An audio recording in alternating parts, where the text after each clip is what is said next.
Rebecca Foote from Foote Capital Mortgage, and Courtney Martin from Lofty Mama's Gifts. We're really excited to hear from you guys tonight, and I'll start you with your first question.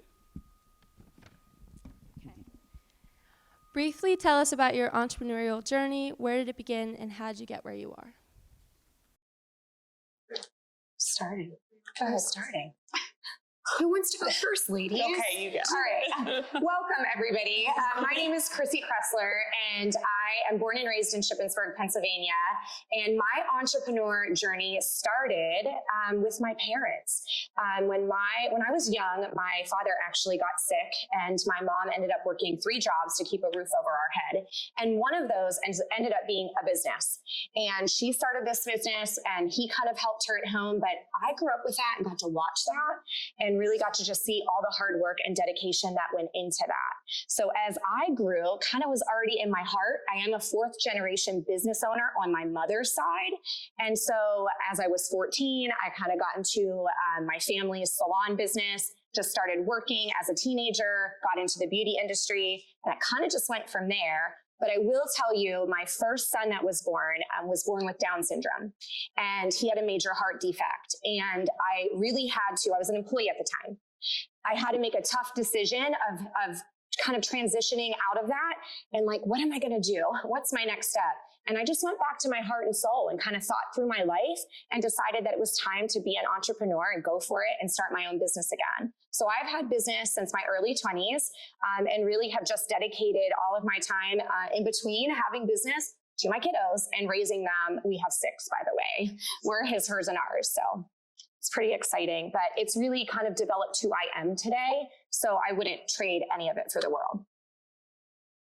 All right.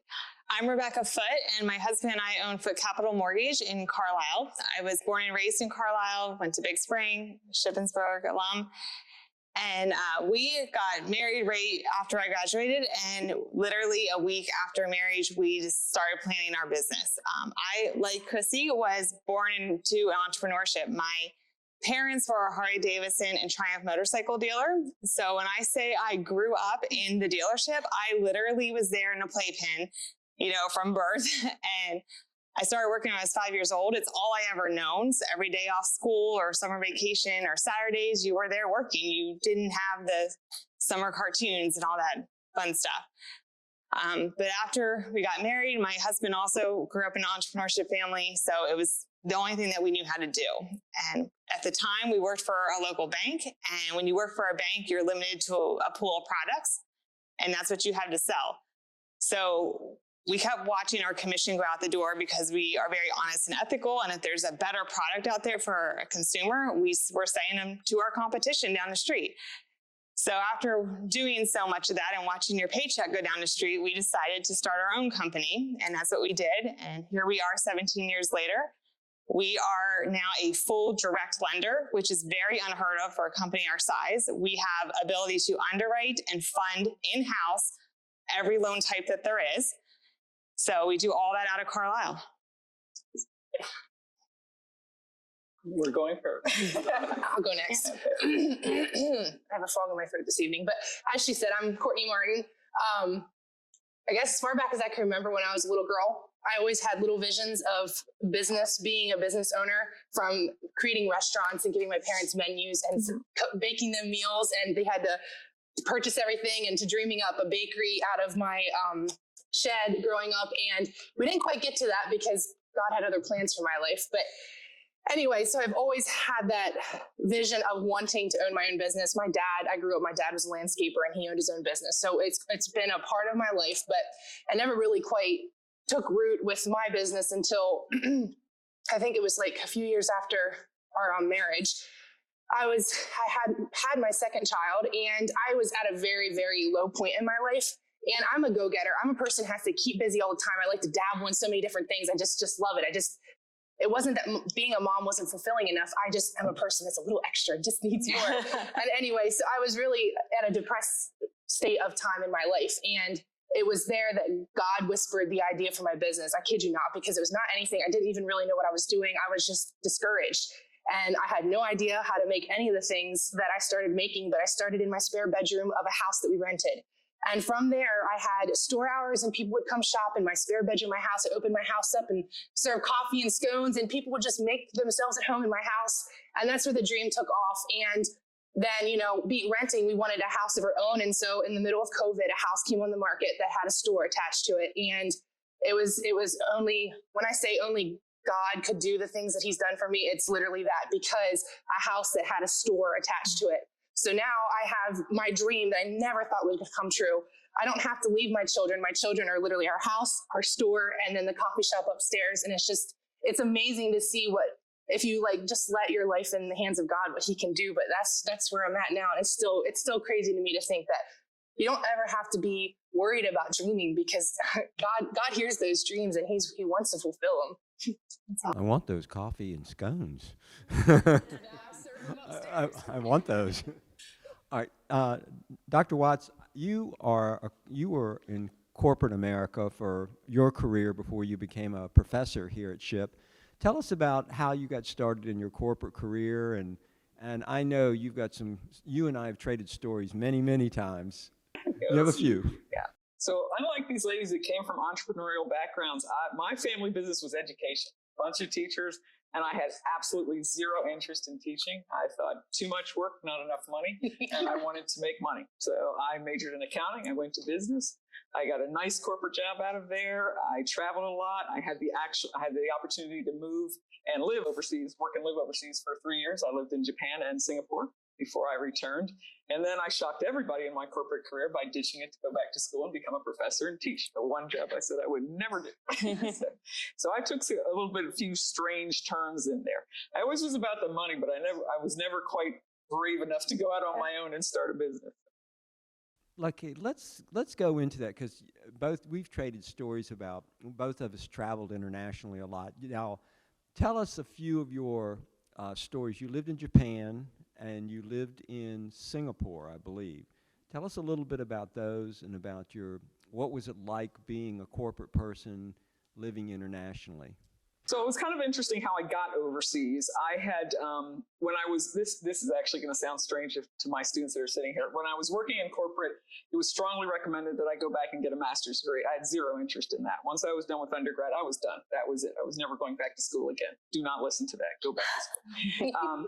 But it was, my bosses at work said, you should consider this. And I went to a program where they had a summer session overseas. And it was supposed to be in Russia, but then the East German wall fell and they said maybe Russia's not our best spot to go to.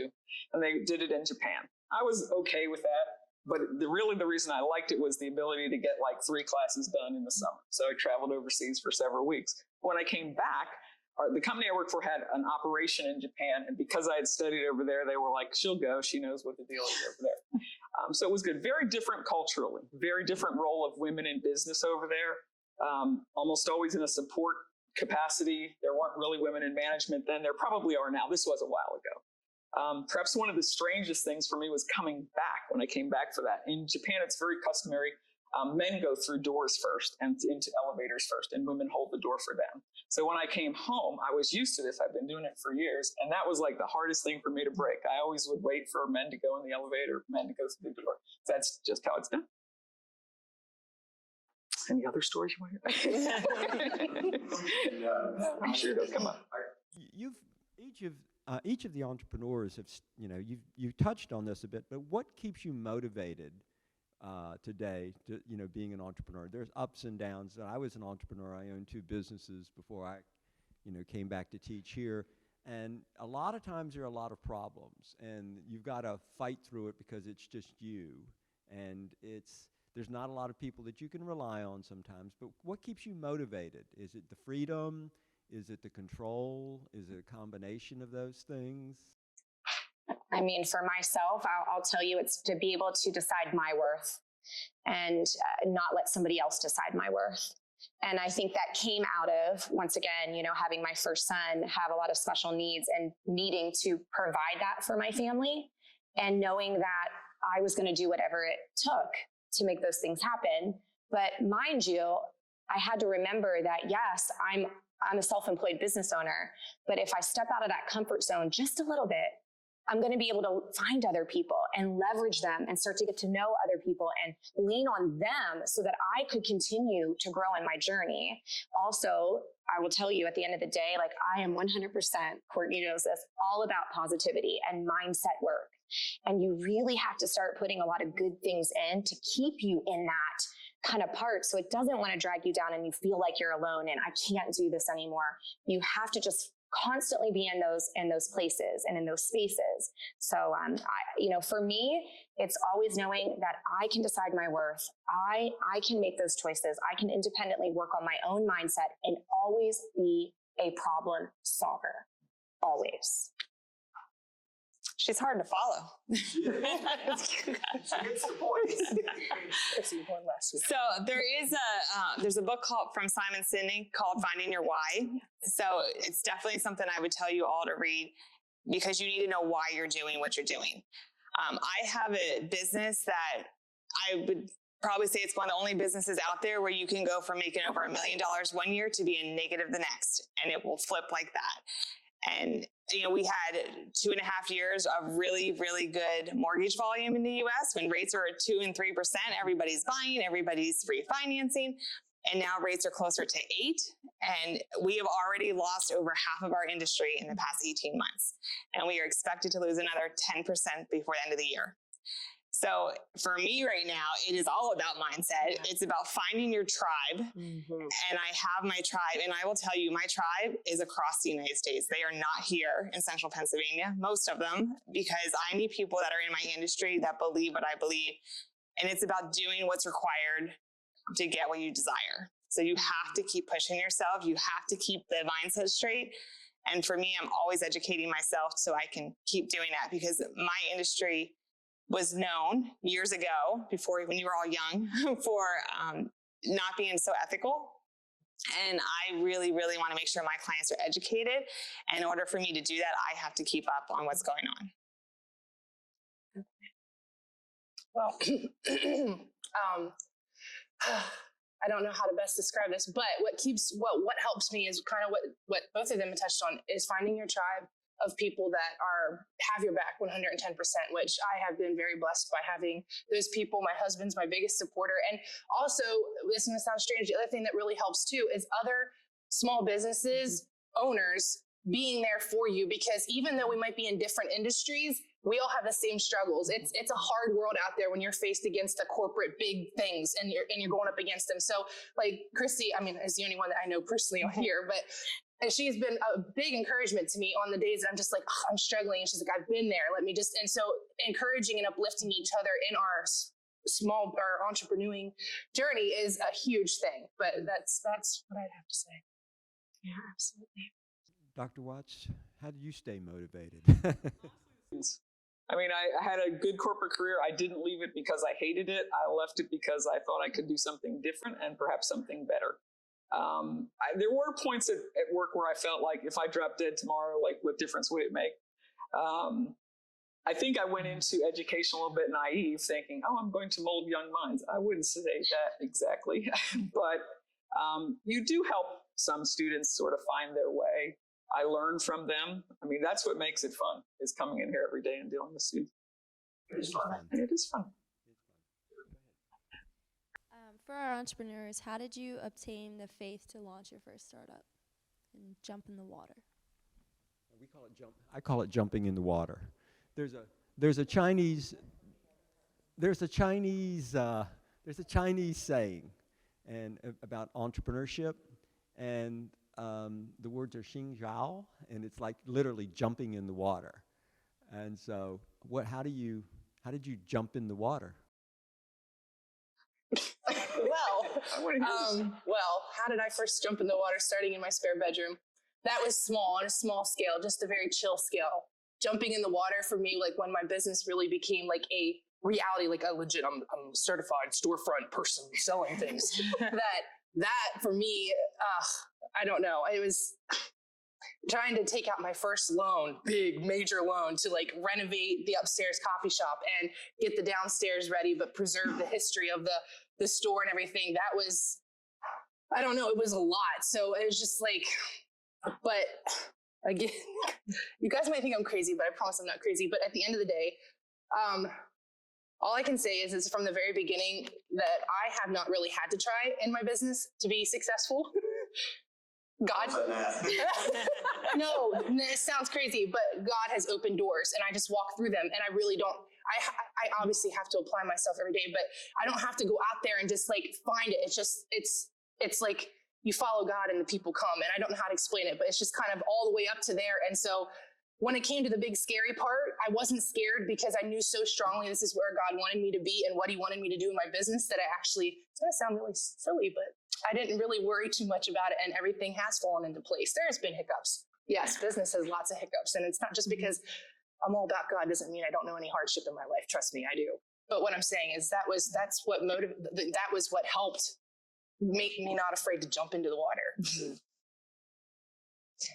Oh, so when we started the planning of our business, you can't open a mortgage company overnight, and the barriers to entry to open it now are very different than what it was in 2006 when we opened. You need $5 million in the bank and 3 compliance people before you even hire a salesperson today. Like, that's reality. And so I don't have to worry about my employees leaving me to do it. But back then, it was a lot easier to start your own company. So we were going through all the setup stuff and applying for our licenses and all that good stuff. And we knew eventually the bank we worked for was going to find out about it. And that's exactly what happened. And my husband was fired on the spot because it was in his name at the time. So you only have one way to go then. And, you know, we opened our doors in 2006. Does anybody know what happened in 2006, 7, and 8? The housing crash, right? But you know what? We only had one direction to go. Like, we grew every year through that because there was no down for us. Like, you were going to do the work and you were going to survive. And I had those panic moments where, oh my gosh, nobody's going to buy a house, right? But they do. And because you all need housing. Everybody has to have a house. It doesn't matter what the interest rates are. You have to have a house to live in. So it still went, and you survive. I will say you will eat ramen noodles for, there's things that you don't need. You don't need cable TV and all that. So you will get rid of stuff that you don't need to survive. Yeah, I agree. How do I want to say this? When you have entrepreneurial spirit in your heart, it's really easy to just do it, right? Mm-hmm. You have this vision, you have this plan that you're cultivating, and then you just do it. And everything else seems to kind of fall into place. Hiccups, absolutely, but it just starts to happen. So my mom retired in 2019, and I decided to not take on part of her business, but to continue the part that I had with her on my own. And that was very new to me. I had done other business and other things, but this was kind of my first own brick and mortar location. And it was an eye-opening experience that I would never trade for the world, but I have learned so much from just those steps. And I'm so thankful that I just did. So sometimes you can get in your own mind, right, guys? How many of you get into your own mind? Yeah, right? All the time. When you're an entrepreneur, there's sometimes you've got to shut that part of your mind down and not worry about those things. I know that sounds really crazy because yes, you got to worry about the finances, you got to worry, but you just have to do something. So I think that's what I would leave you with. Just do. Well, let me just, we're starting a new part on entrepreneurial thinking in the program, and we're going to introduce it next semester. And it's the thought that a lot of people that go into entrepreneurship, they're big about planning and predicting the future. You know, I'm going to plan and predict the future and everything's going to be fine. But there's this new thing that's coming out, and it's becoming much more accepted, and it's called effectualism. And basically, it's you can't control the future. You can't control the future. In other words, you said you opened your business in 2006, which was the absolute worst time to open up a mortgage company. I'm sorry. It was the worst time. I mean, all three of you have laid out, scenarios where it was not the right time to open a business. this type of thinking goes like this. You have to take action, and then you'll figure out the rest. And they say that that is becoming the mindset now of more and more success. It's not about predicting. It's not about writing the detailed business plan. Students, you're still going to have to write business plans, so don't think it's going away. But it's now, and I'm going to adopt that type of thinking now, and it's going to be, okay, yeah, it's great to try to predict, but the more important thing is to take action and then be able to figure things out as you go along. So I hear that story from all three of you, and I think it's great.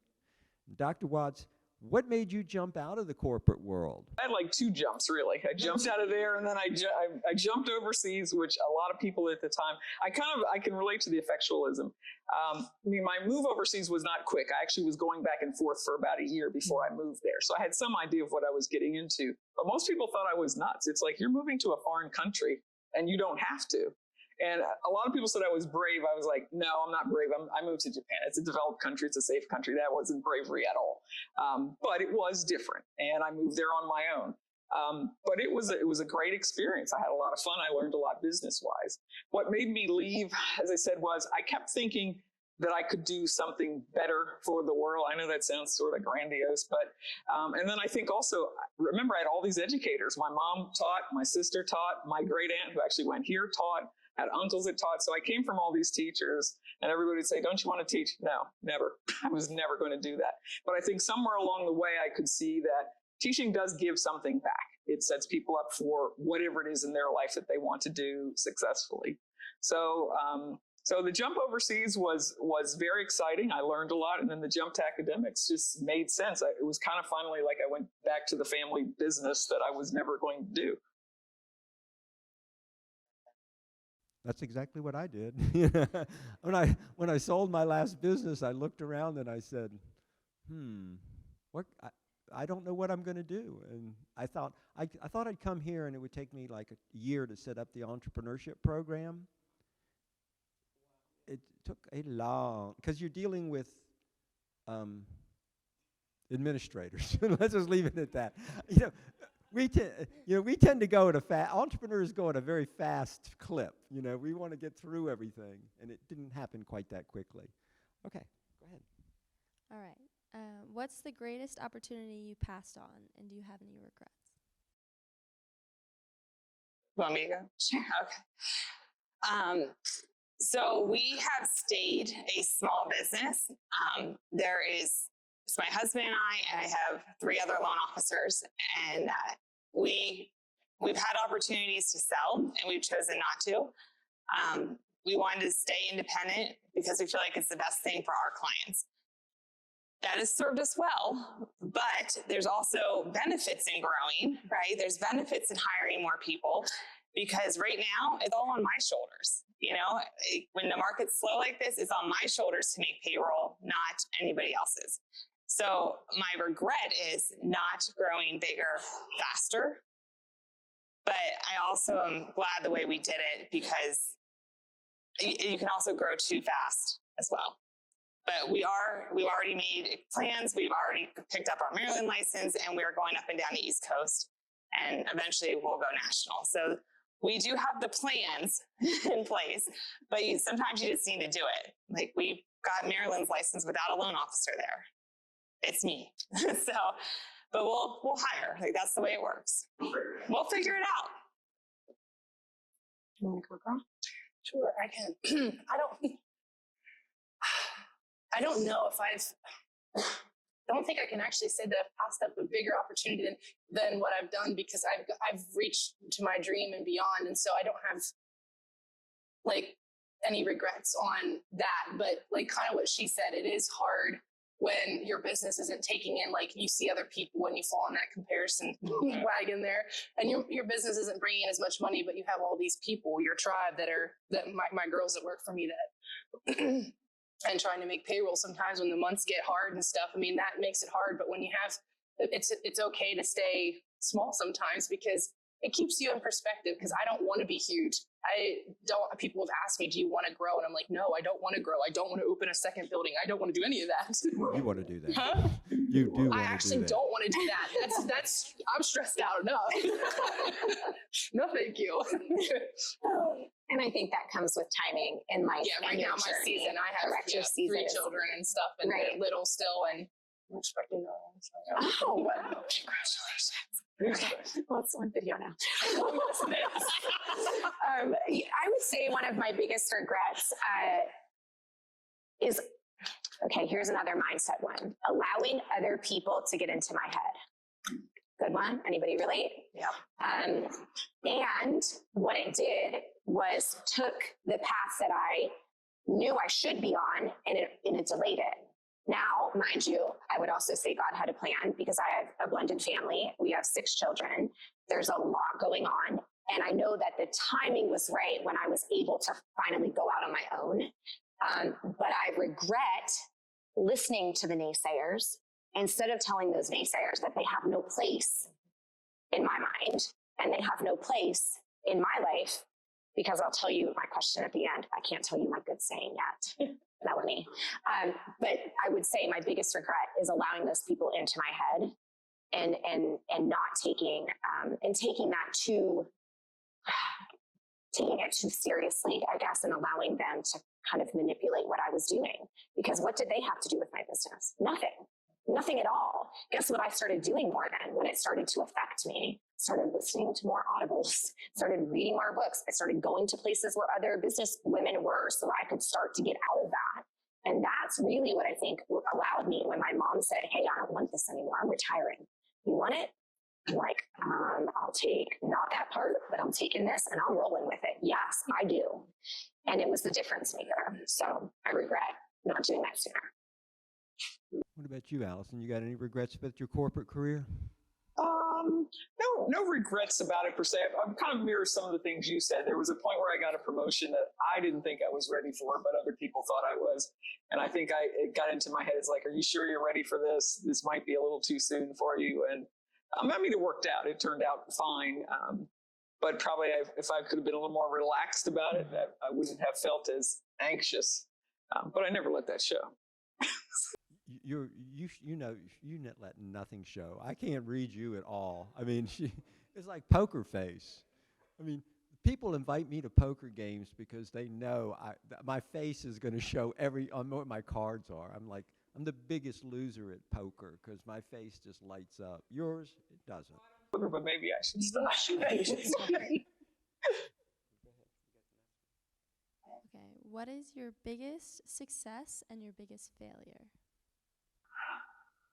Who wants to talk about? Okay, just go with success. Go Let's for be. success. Let's not be. We're going to be positive. Let's just say go with success. Oh, I'm supposed to start that one? Yeah, you get to start this one. Professionally, so the move to Japan was prompted because we had a factory there that was having some challenges. And so I was asked, along with a team of other people who had experience in various areas. I was an accountant then. And we unfortunately did have to get rid of it, but the downsizing of it went as well as one of those can go. And I thought the people were very gracious, in spite of the fact we were having to do something bad. I don't know if I'm proud of it as much as it was just a big, difficult process that finished out okay. Well, I would say that my biggest success was actually opening the coffee shop above my store, because if anyone has been to my store, I'm on the outskirts of Shippensburg, basically the boonies. Like everybody says, man, I could hardly find you.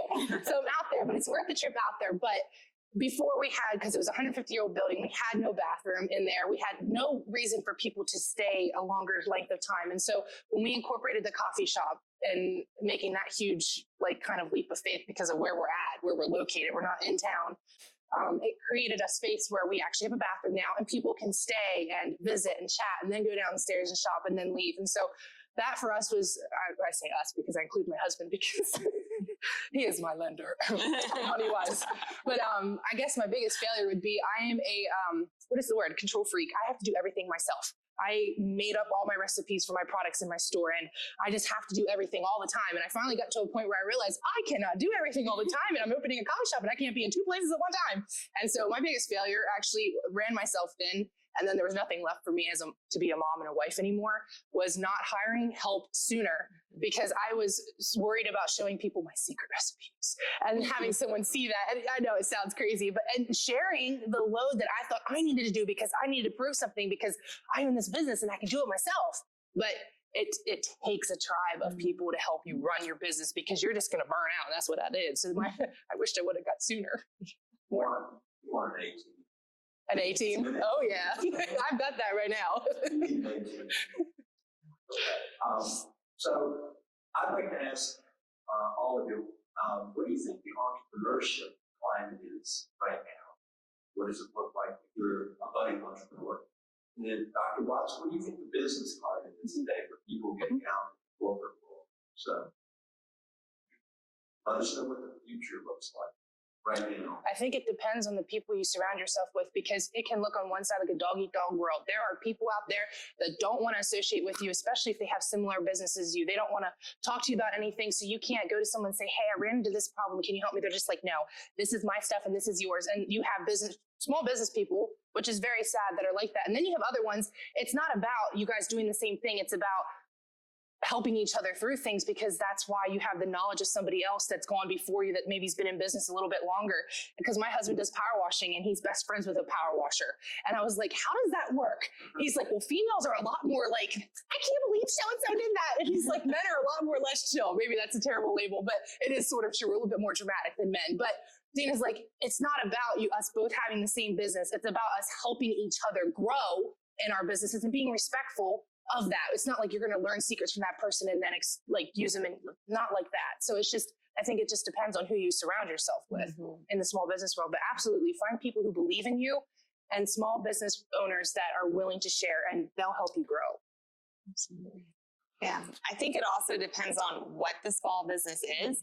I mean, if you're dealing with somebody that's competing with an Amazon, I try to make sure we buy as much as we can from the small local pub stores. But there are things, my pool chemicals are literally a fourth the price on Amazon. It's really hard to buy, right? So it just depends what you're opening. You need to make sure that you're opening something that is going to sustain you both now and long term.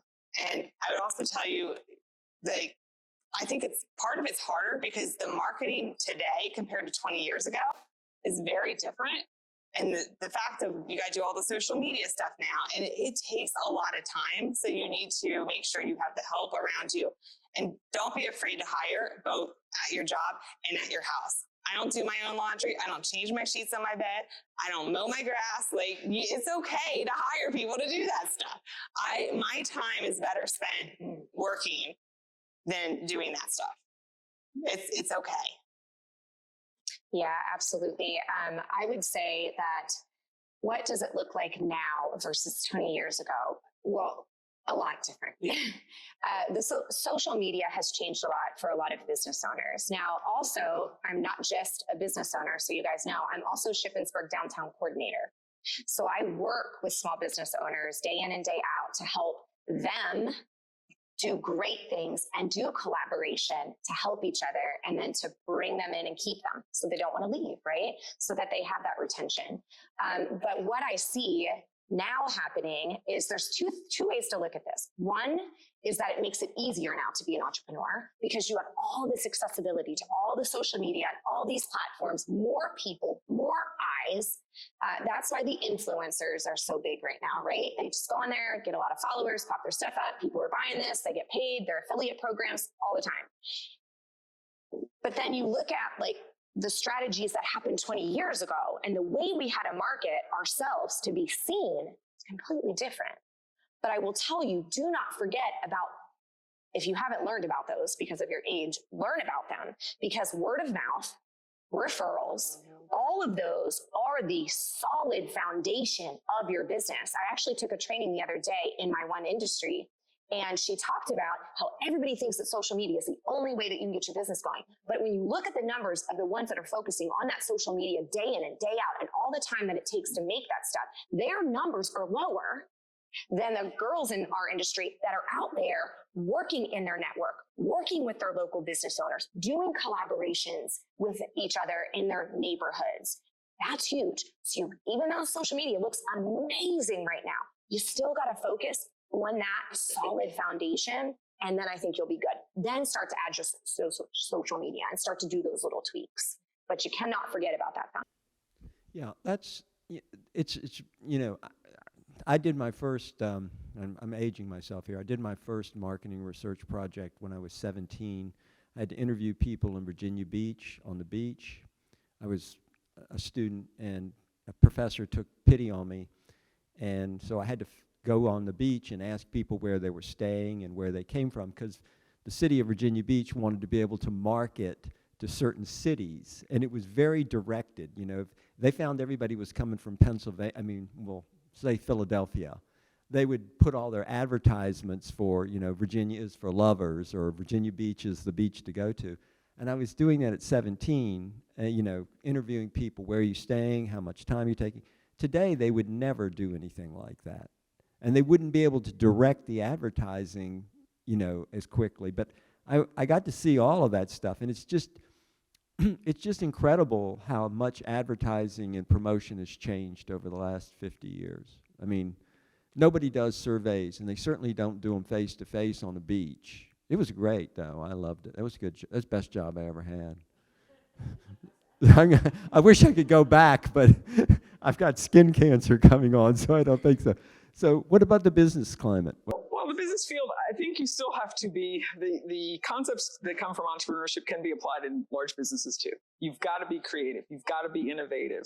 I mean, some of the more successful businesses we've seen have disrupted something that was not right. And I say this in class. What are the things that annoy you? There's your business opportunity. What are the things that are not going right? Going forward, I see obviously healthcare is a mess. There's lots of but there's lots of opportunity there. When there's a problem, things are just not done that smoothly there. Certainly, the things that are related to the environment, there's going to be, I think, some cool businesses that come after there. Like all of these ladies have said, I think you have to be willing to get out of your comfort zone. I think big, you know, even if you don't get there, think big. Maybe think here and you get here, but if you think here, you're going to get here.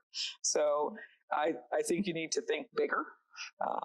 Don't be afraid to try stuff. Don't be afraid to travel and leave your country or your comfort zone or even your state. I mean, do some interesting things. Go out there and try it. What's the worst that's going to happen? Yeah, everybody needs to be open. Okay. What are the biggest obstacles facing entrepreneurs today? Politics. That's all of us. No matter what you say, it's, you know, somebody's not going to like me because I'm drinking water. You know, people just have that hatred anymore. I feel like it's how can I beat you down instead of how can I build you up? You see that as, I mean, I don't want to be sexist or anything like that. You see that as a woman. I see that more as a man thing. I mean, men are terribly. Women will definitely beat you down. I think they're worse than men. Yeah, I'll just give you an example. So I'm going to be very transparent here. So I own another company. I own a lot of companies where we train people all over the United States to do boutique style ear piercing. I have a business partner and she's in Ohio. We are about a year coming around, almost a year into this. Really excited, going really well. However, it's cutthroat when people know that you're onto something in an industry and you are the forefront going to all, because guess what they're doing? They're going behind our backs right now. And some of our own students that we've trained are doing that because they want it. What's in it for them? Like, how can they do this? How can they grow from this? It's great, right? The mindset is great. Keep going, keep thriving. But realize at the end of the day, if they would have just come to us instead of going around the back and us finding out later, it would have been so much easier because I would have been very open to saying, listen, you want to help? Because we're growing leaps and bounds. We might be hiring trainers soon. I think it's just the mindset again. It's the mindset of everybody sees something and they want to then get a quick fix to it, right? and they want to just instantly have, oh, well, they did it, so I can do it. They don't understand all the time, the work, the effort, the blood, sweat, tears, my family time that I sacrifice. I'm on a computer every night when I go home, pulling inventory and mailing things out. Nobody sees all the hard work. They just think, oh, they did it, I can do it too. I wish that we could get more entrepreneurs, like you said, in the mindset of, instead of doing those things, saying, help me.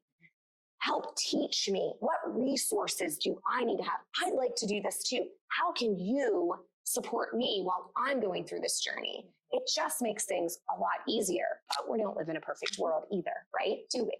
So at the end of the day, we're always going to have those ups and downs. Here's the thing. I have to know when I go home every night and I'm working hard, I'm doing it for my family. And no matter what I do, I'm going to show up the best version of Chrissy Kressler, and I'm going to give them my best. And guess what's going to happen? If those people are going to stay, they're going to stay with me, right? They're going to stay my clients, because they're going to stay because they bought into me now, not just my business. Big, huge difference whenever you're looking at entrepreneurs fighting that out there. What obstacles are you, I mean, besides interest rates going to the moon, what obstacles are you facing today? Fintech is a big one. I mean, fintech's hitting pretty much every industry out there. So you can go online and get a mortgage these days. Are you going to be educated? No. Are you going to pay more? Yes, you will. But that's the biggest, hardest part for us is, I can't be awake 24/7.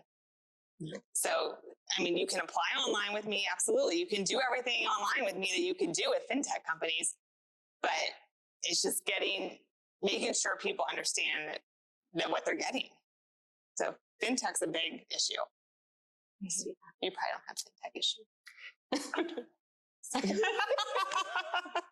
I live in this little box way out there in the countryside, and I don't really know much about all this stuff. I'm always stupid, but it's okay. Oh, obstacles for me. Well, obstacle for me would be the thing that I have to fight up against is my location, because I am not a big social media person. And so my other obstacle would be, there's a lot of other boutiques with coffee shops or boutiques that are very similar to mine, that are in town, closer and more convenient to people. And so that gets to be very discouraging after a while. But the key to all of that, because there's always going to be people out there that do what you do, or they do it because you inspired them to do it, and that's great, is the relationships that you build with your people. And that's kind of what Chrissy talked about. It is a huge thing when people come into your store and it's about them and not what they're going to buy or getting them to buy things. It is about relationships with customers. And I have found that that's actually the biggest blessing I get out of my business, is all the friendships and the connections with those people. Because then those people are not, once they know you, it's not about your business anymore. It's about you, and they will gladly come and support you because they love you. And so that kind of helps you overcome those obstacles. But sometimes you forget that, and then all that negativity gets in your head and you're just like, oh, this sucks. Okay. All right. Dr. Watts, what about obstacles for people going the corporate route right now? I think the big obstacles going in corporate are change in two fronts. Companies are changing the way they do business. Where right now this, should you be at home? Should you be at work? And it's going to keep changing. And I think there's also changes in your own life. So, in your 20s, you might be willing to work an 80-hour week, but once you start having a family or having more responsibilities, you're not doing that. So you have to almost constantly reinvent and reassess the situation to figure out what you're going to do. And that's from both sides. I think the companies need to do that as well as the employees. Those of you starting off in a career, you are not going to do the same thing for 50 years. If you can find a job you can do for 50 years, good. But I doubt it. So you're going to change gears a lot in terms of what you want out of it. There'll be times when money is a higher motivator, and there'll be times when time is a bigger motivator or control is a bigger motivator. So just, understand which phase you're in and how you need to adjust, what you need to adjust for that. All right. Now we're going to play underrated and overrated. It's something that we play. It's a game we play. And what I do is I just name a term or something, and you guys tell me, or you folks tell me if it's underrated or overrated. So I'm going to start off easy. Chrissy, downtown Shippensburg, underrated or overrated? Do you think it's going up or down? I'm going to tell you it's going up. Absolutely, because I'm working very hard and dedicated to. Here's what I'll tell you though. Downtown Shippensburg has went through a lot of revitalization plans. It has. I've lived here my whole life, and there's always been something that has been brought up to kind of get the town going again. But never have we had the right people in the right spots of the bus. And we are ready to go, and good things are happening. This town has struggled for a while, but I do feel that we're getting there.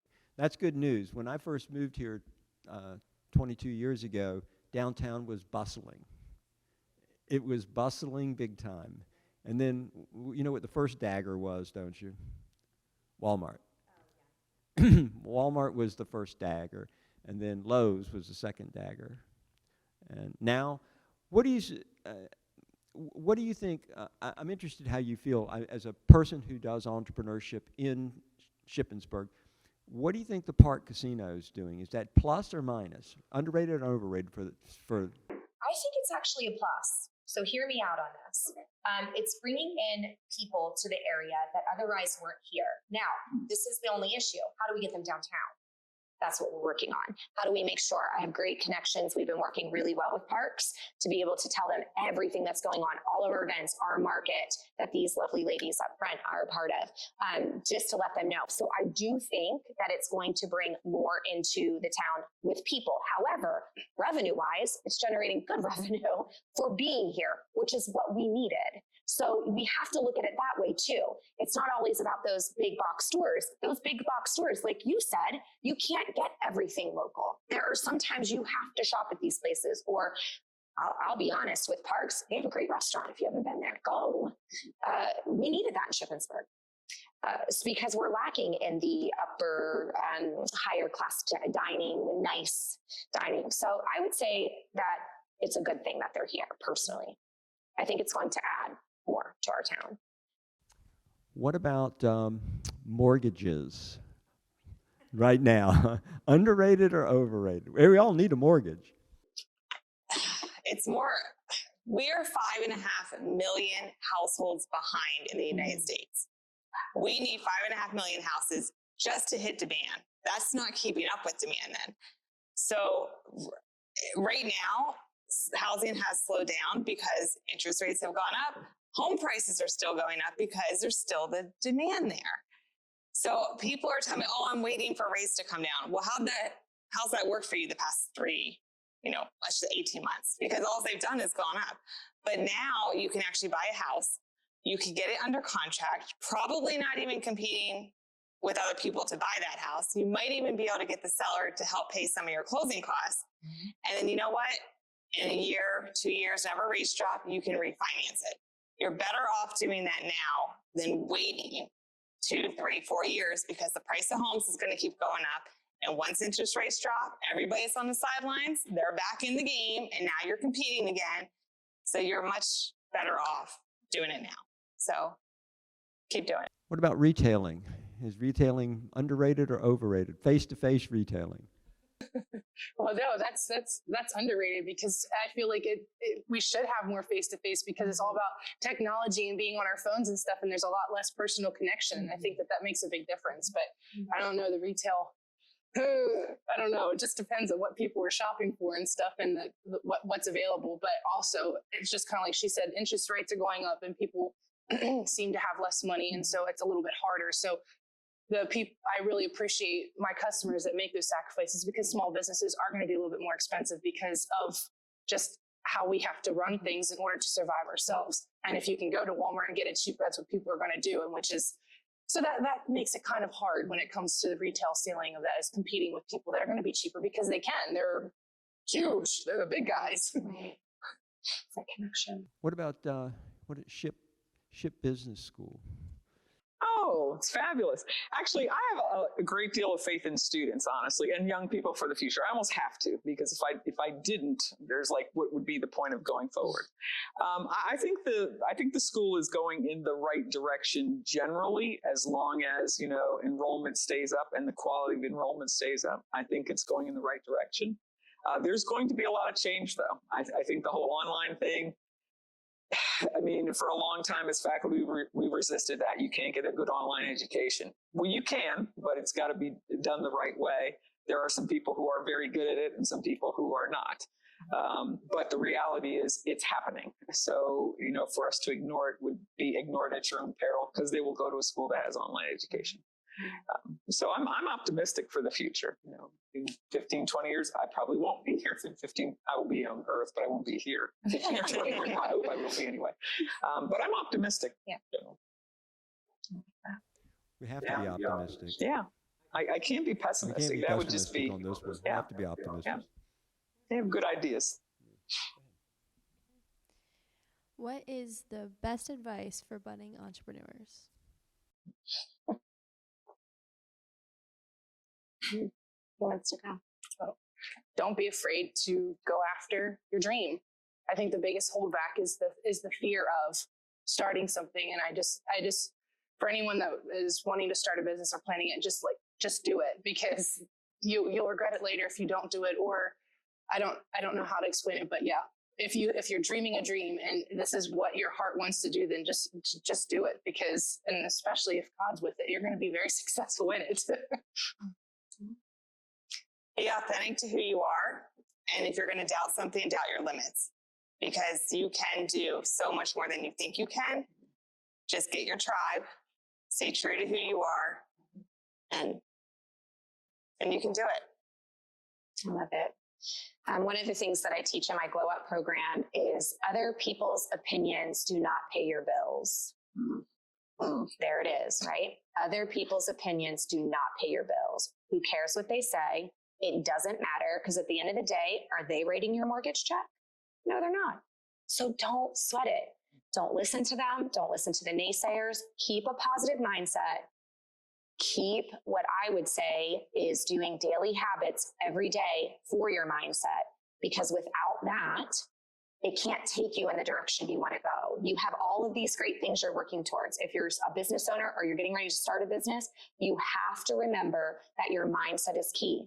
So you can't let that stuff get to you. I will tell you, if you guys have sticky notes, get sticky notes and start writing I am statements on them. I do it all the time. I teach my kids to do this. They think, at first they thought I was absolutely nuts, but it didn't matter. Now they do it and they don't even realize they're doing it. I stick them all over my mirror. If you look at home, they're in my car. It literally says, I am amazing. I am awesome. I am powerful. I am determined. I can do this. I'm a go-getter. Why? Because the world is tough. It's tough. Business is tough. But you've got to control your mindset. If you start doing those simple, funny things at first, it will become where when you need it the most, and you've got, once again, the tribe, but you can control you, it's a recipe for total success. We just call that the entrepreneurial mindset. And we try to preach it pretty hard, being positive, being opportunity obsessed, about creating value, things like that, innovative creativity, kind of like a vicious circle that leads to success. So what I'm going to do now is I'm going to throw it out for questions from the audience, and I'm going to walk around and see if we've got some questions from students. So you guys got a couple moments to think of some things, and I'm expecting really good questions. Any questions? Come on. Come on. Come on. Extra credit. Extra credit. There you go. Here you go.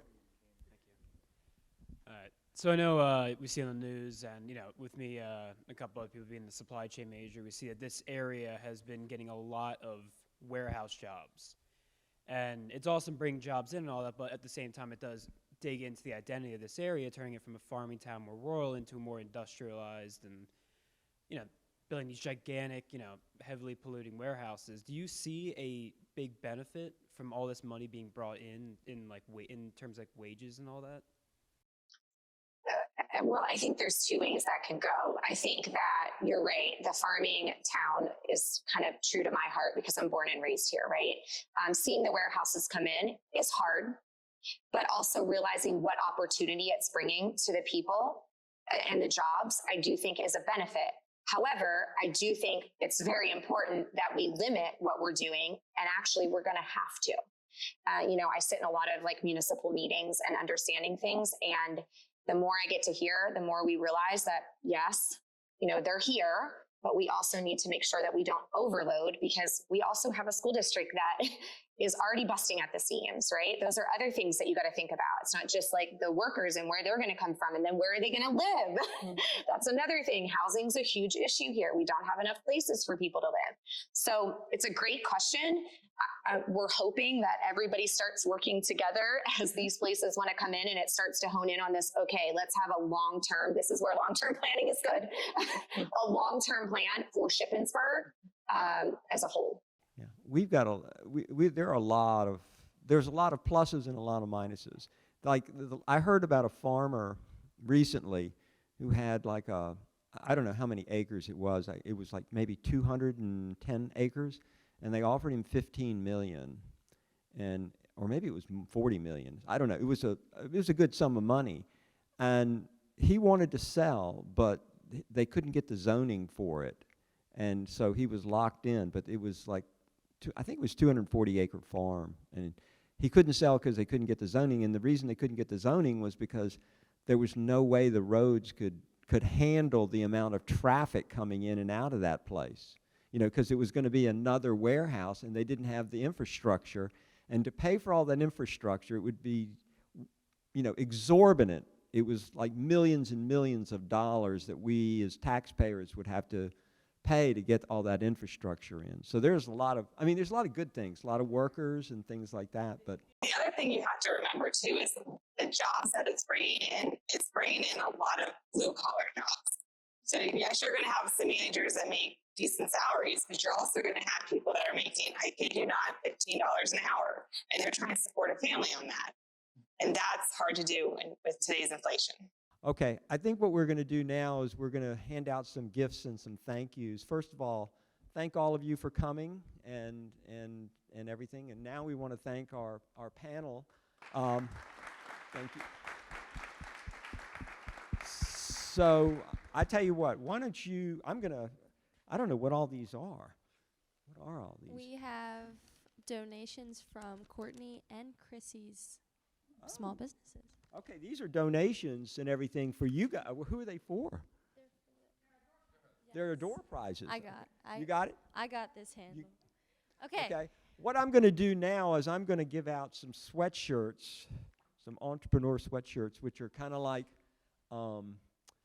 they're gifts for you folks from our entrepreneurship department.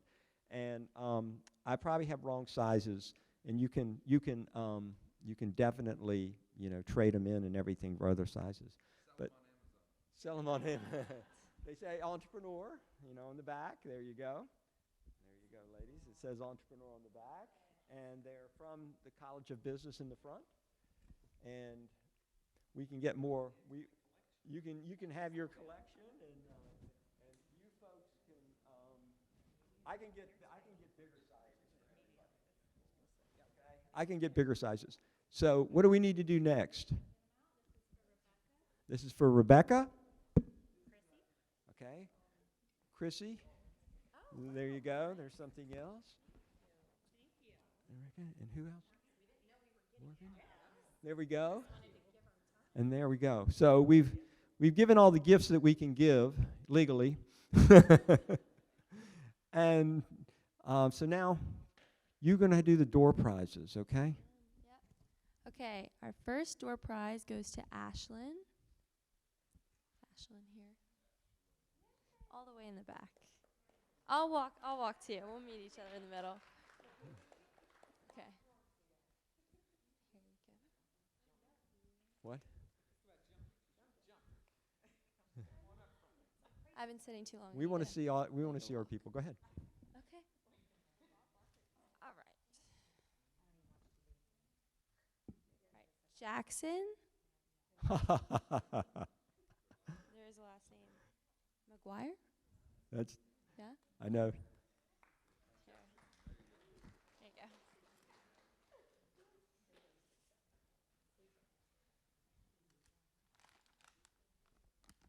All right. Next one goes to Sarah Rotz.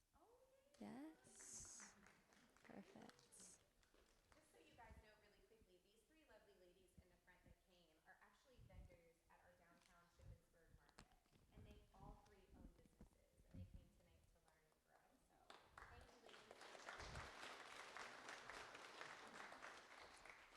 Okay, and our last door prize goes to Maddie Stitcher.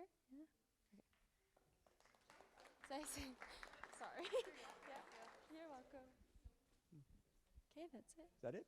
Yeah. I think, do we have any other announcements or anything? Anybody else have any announcements?